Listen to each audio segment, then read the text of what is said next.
What's up, everybody? My name is Brother Boze, aka Curtis Riley Jr. from Oakland, California, by way of York, Alabama.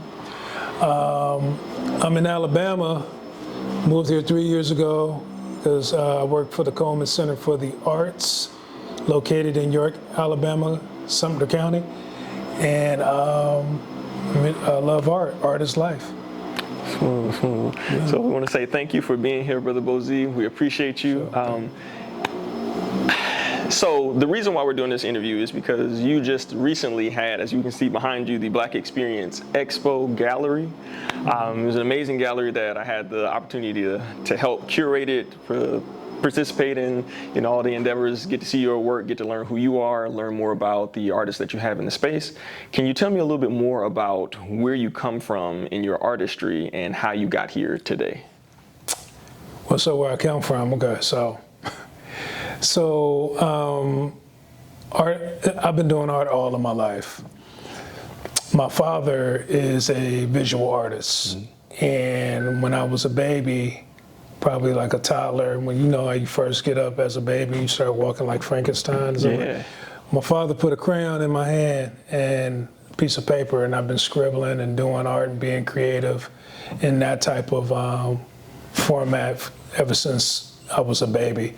I'm in my 50s now, and so my artistic journey has been through school, did art competitions in school, in elementary. When I was in the 8th grade, I went to the art school in Oakland, California, off Broadway Terrace. Then I went to the Academy of Arts. I also did a program at CCAC, which is California College of Arts and Crafts in Oakland, California also. And again, went to the Academy of Arts University in San Francisco, California. So how do those things influence the way that you view your artistic style now? I think it just comes with the journey and experience. I believe every paint stroke, every drawn stroke that I draw has a lot to do with my own personal journey and experience as a human being.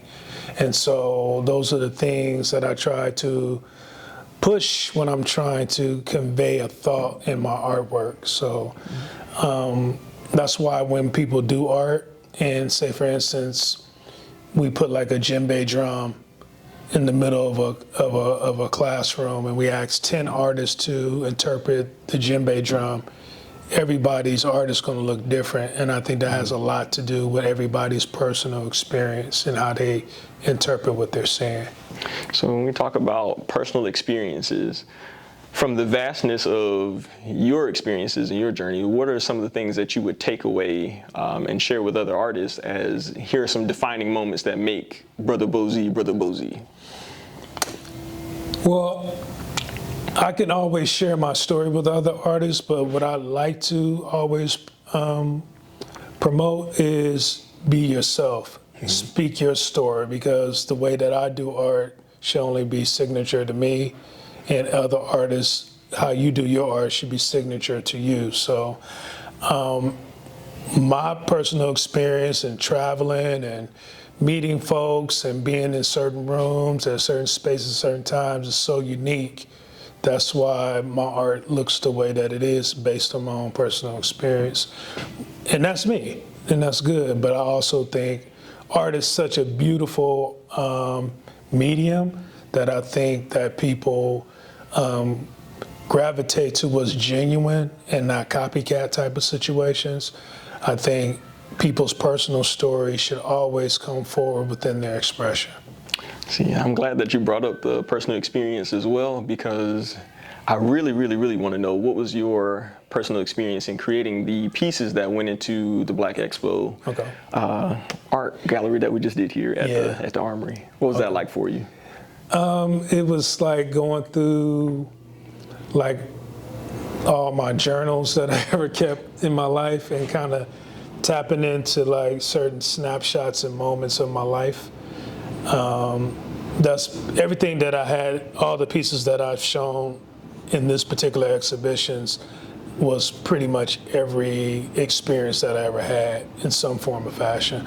And so I just wanted to kind of tell that story because the Black experience, even though everybody's story may be similar, there are some things that make them unique within our own experience, and I think that's what I convey with the pieces that I displayed in the exhibition. So I know oftentimes we ask artists what is their favorite piece in an exhibition, and so we want to take that as stereotypical cliche, right? And we want to see like just what are your thoughts in particular about any of the pieces that you've done? Which one kind of stuck out to you the most in this situation? I love them all, but if I had to choose one, I would probably say Freedom Suit. Freedom Suit? Okay, yeah. That's the one that I'm more excited about.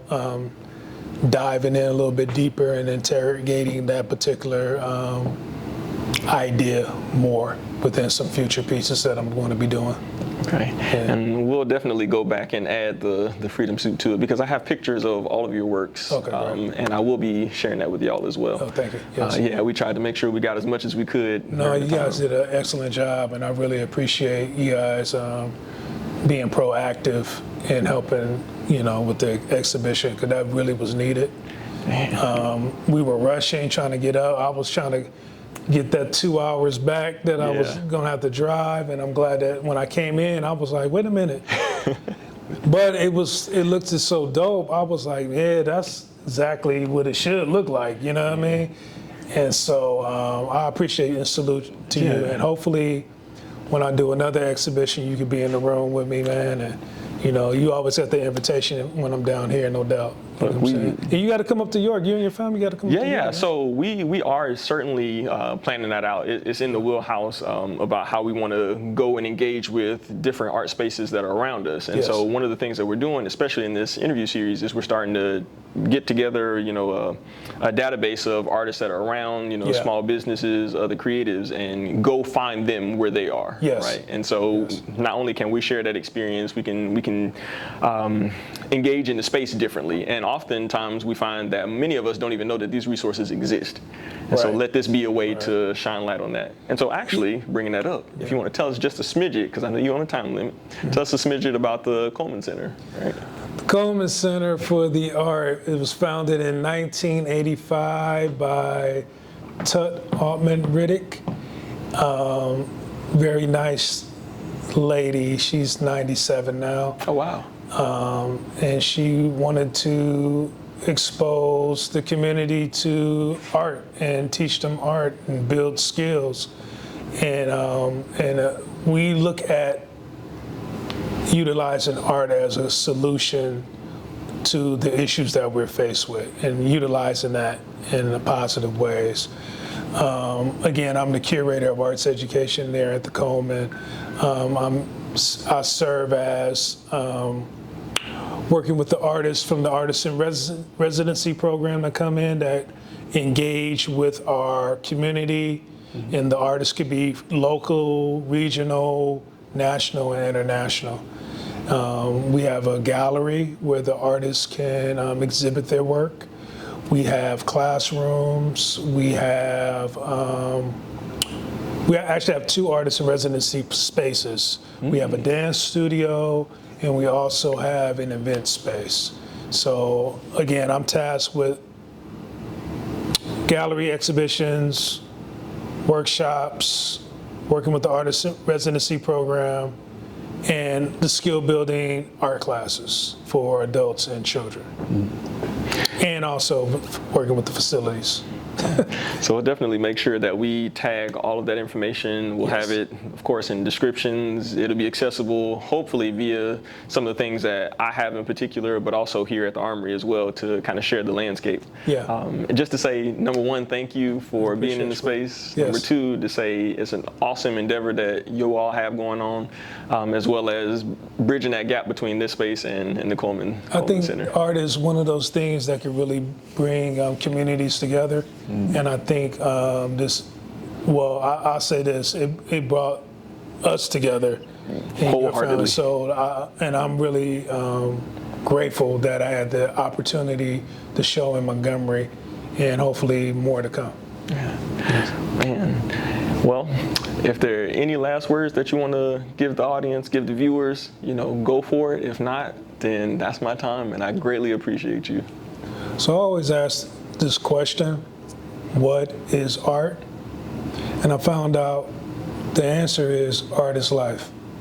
Peace. Peace. Hi, Zeph Jones here. I want to say thank you for watching the video. I appreciate you ever so much for the support that you've given us. If you want to be a part of our interview series, if you want to support us, or if you want to just vibe with us, right? You can find that down in the description below. Make sure that you subscribe to the channel. That's how you support us for our work. And we look forward to hearing and seeing more from you. Peace.